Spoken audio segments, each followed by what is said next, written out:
शिवलीलामृत अध्याय 3चा भावार्थ मित्रासह राजाची कथा व गोकर्ण महाबळेश्वर महात्म्य.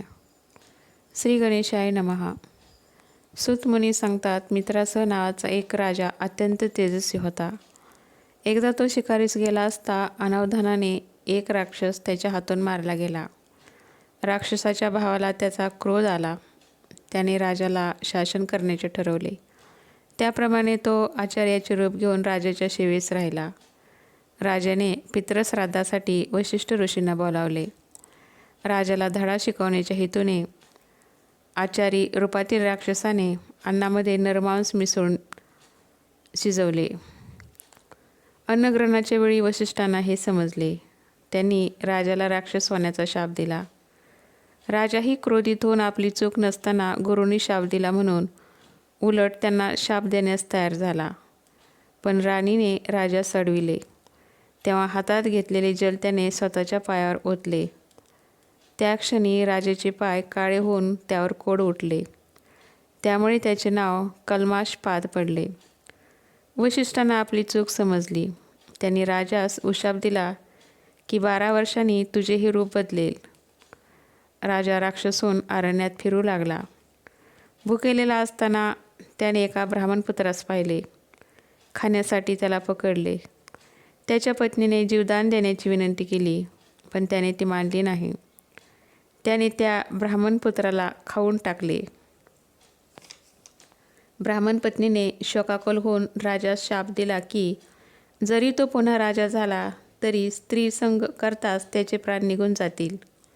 राजाला अतिशय वाईट वाटले. तो विमनस्क झाला. त्याच्या पत्नीच्या लक्षात ही गोष्ट आली.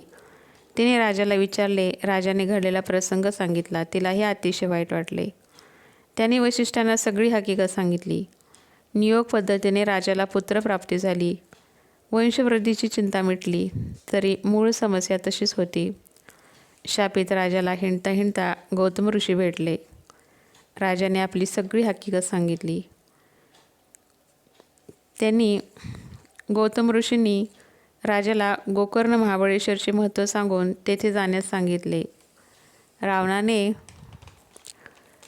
आपल्या तपसाधनेने मिळवलेले शिवलिंग राक्षस लोकात जाऊ नये म्हणून गणेशाद्वारे ते पृथ्वीवर ठेवले आणि ते कायमस्वरूपी तिथे स्थिर झाले.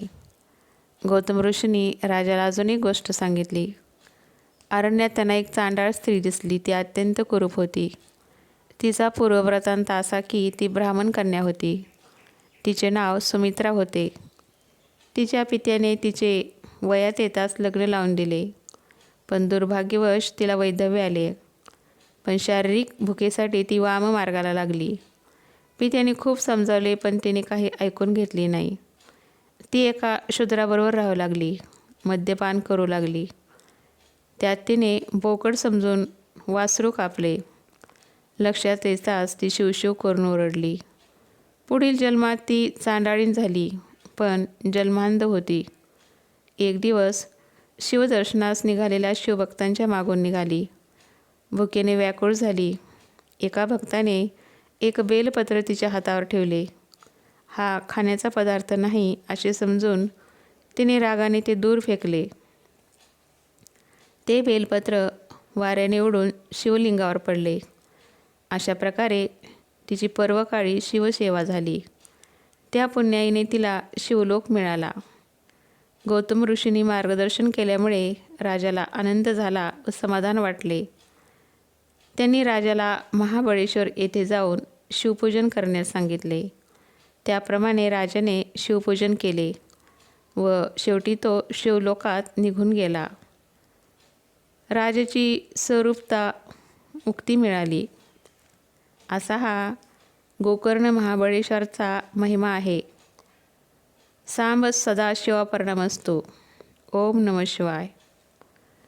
हे गोकर्ण महाबळेश्वराची कथा तुम्हाला जर आवडली असेल तर लाईक करा, शेअर करा आणि माझ्या चॅनलला सबस्क्राईब करा. धन्यवाद.